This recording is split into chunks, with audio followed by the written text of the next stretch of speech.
Okay, so the first 4 rounds, I have 3.5 out of 4. I'm playing reasonably well for me. And then I started playing people who were good, and that was the end of me. And I haven't been good in a long time. And I told myself before the tournament to just play fast, but I just can't play fast because all my moves are terrible. And when I play slowly, my moves are also terrible, but they're slightly less terrible. And I used to play fast when I was in my teens and 20s. I just can't anymore. I don't see anything. Rufus and Doofus. Hooray. Yeah. Okay, and this is round 5. It's all about the Benjamins. Now, this guy's 26, 20 FIDE. He's a student in St. Louis, at SLU or Webster, I don't know. One of them. I've never played him before, but he streams, I think. So maybe he doesn't stream. I think he does. I know Benjamin Bach streams. Yeah, he and Benjamin Bach are fighting for the best Benjamin in the world as a first name. I'm not even in the top 5, I don't think. Yeah. Okay, so he played the Grunfeld. And normally I don't play knight f3 so early, but I was planning on playing the Kali, and he played g6, that ended that. If he plays the King's Indian, doesn't matter. It's the same. So I don't have this position very often. I used to before this guy was born.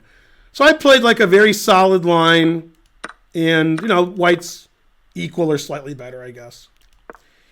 Yeah, this is just boring. Nothing. This wasn't a very exciting game until I started playing badly. Rook c1, 97. I thought I was better here, but the engine says I'm better, but not much. Yeah, and e4 probably isn't the best move. I was really worried he would go here and trade knights and come in here, and the engine's like, why are you worried about that? So, I don't know, maybe I shouldn't have been. And here he really surprised me.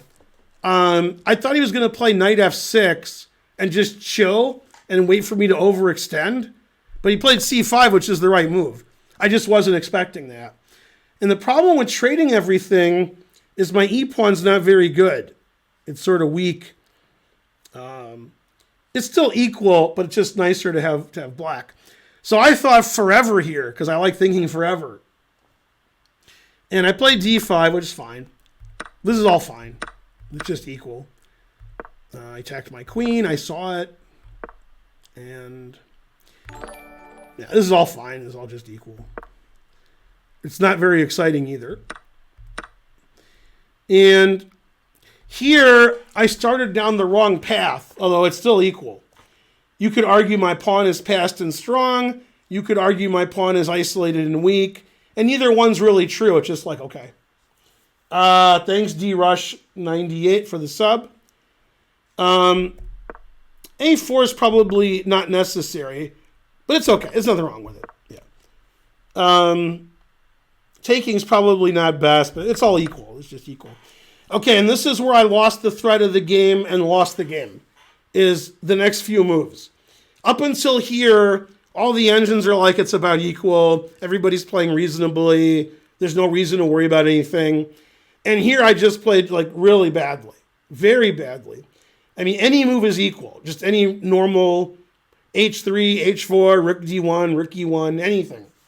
And I played a very bad move, queen c3 check. And the reason I played it is I thought he'd play king g8. And I thought that was improving, putting my queen on the diagonal, having his king go back. And then I would play rook d1 and so forth. And I just I'm the worst. He played knight f6, and that's just really strong. Like, it pins his own knight, so it looks stupid, but my d-pawn's weak, and I just undefended my d-pawn. So I'm worse here. And obviously I had very little time because I'm the slowest person ever. But it's understandable, I mean, I think it is, that I was surprised by knight f6, and I'm surprised how good it is. Usually people don't pin their knights on that diagonal, because usually that's really bad.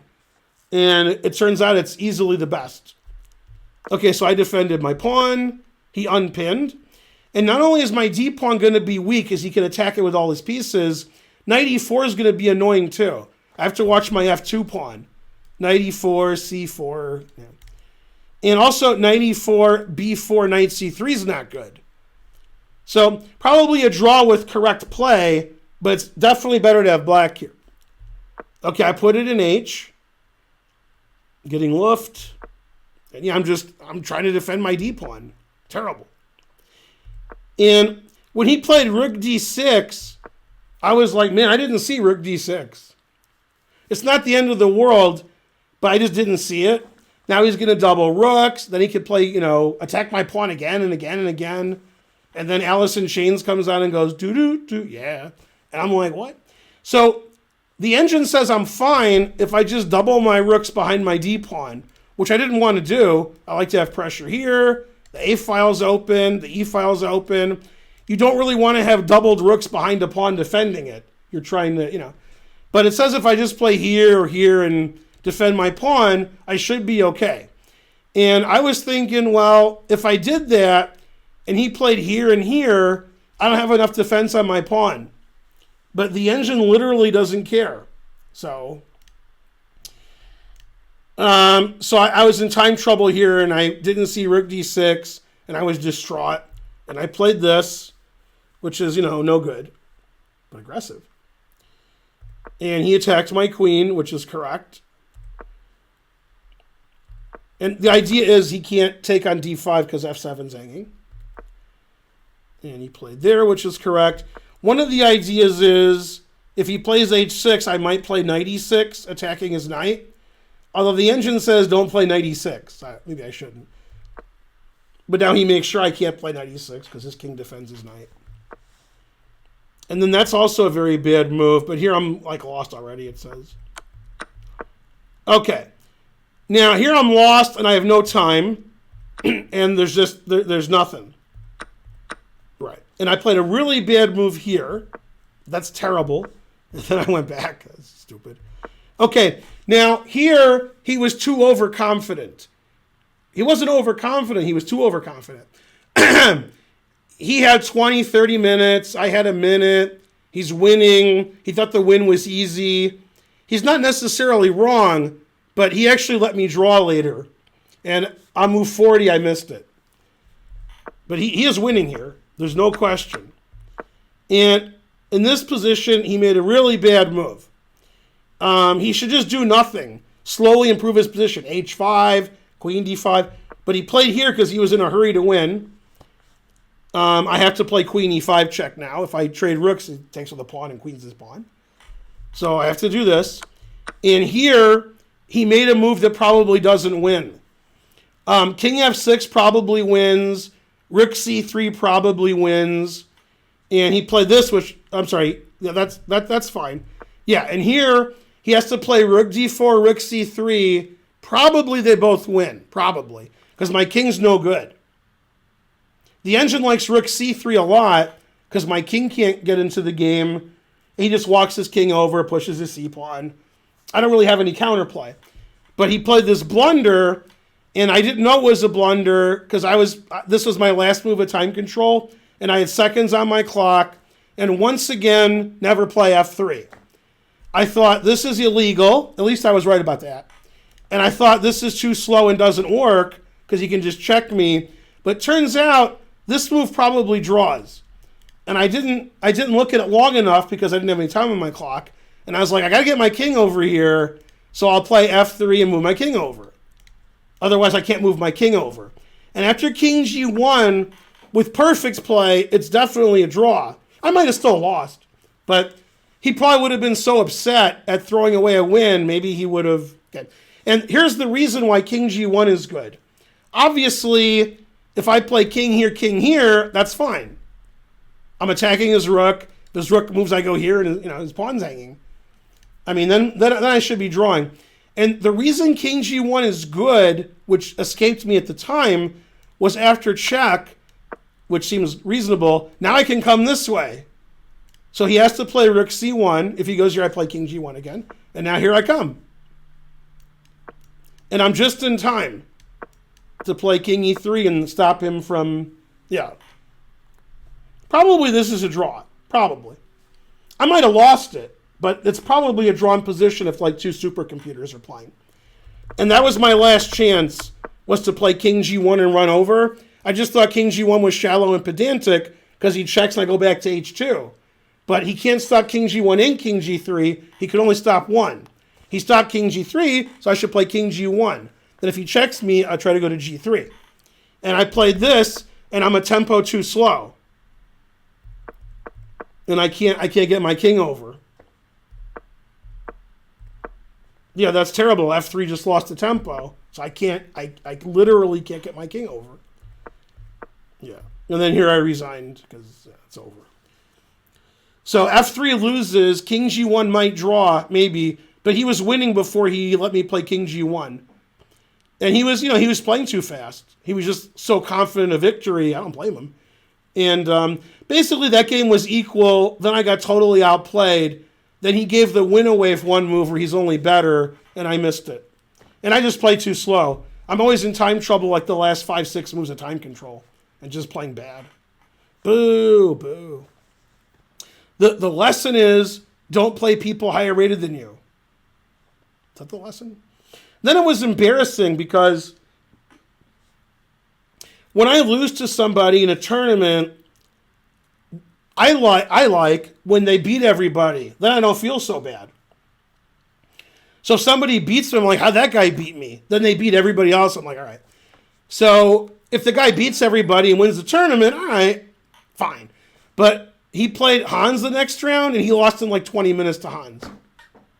He just lost all of his pieces.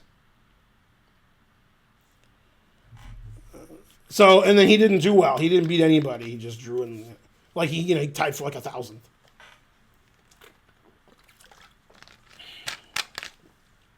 So that was unfortunate. He beat Hans easily in Vegas. Hans beat him easily here. Well, Rig Deity goes here, and that's the end of that. Truth hurts. And then he can. Well, the king f4 wins, but I assumed he would do this. And I'm better than Dillinger. Yeah. No, resigning was correct. The engine's like, why didn't you resign 2 moves ago? And I'm like, give me a break. NJ Crispy gave 5 subs. Hooray. Birds of Prey subscribed. Hooray. Don't you lose pawn ending after winning pawn on c2 in variation with king g1. What? I don't know how that happens, but yeah. Hans had a very strange tournament. He was playing great and winning. He was probably lost or much worse against Jeffrey Zhang, and he won. And the strangest thing that Hans did was the last round. Last round, Hans was white and played horribly. Horrible. He was worse on move like 7 with white. He was losing on move 13 or 14. At various points in the game, his opponent went from +4 to like back to +1, back to +5, back to +1, back to +4. So the other guy was winning and then not really winning as much, then winning. And, it looked like Hans was just going to lose because he's playing Chinese Grandmaster. And then near the end of the time control, in time trouble, the guy made a really bad move and Hans drew. And because of that, Hans tied for first. I mean, that game was not good. I guess they're both really nervous because they're playing for, $10,000, $15,000. So, all right. So, yeah, neither one of them. I'm sure the other guy's furious because he was completely winning like 4 times and he couldn't win. And in the last round, John Burke played Ilya Nizhnik, and Nizhnik lost without a fight. Nizhnik was losing after 15 minutes. And he played on, but after like 15 minutes, John Burke was +5. And then he just won.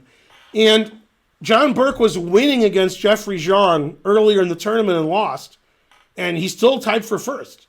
And John Burke played in Foxwoods 2 years ago. Karen and I played, and John Burke won easily. He easily won Foxwoods. He beat like 5 GMs. So there you go. Etc. Okay, chat's not saying anything of note.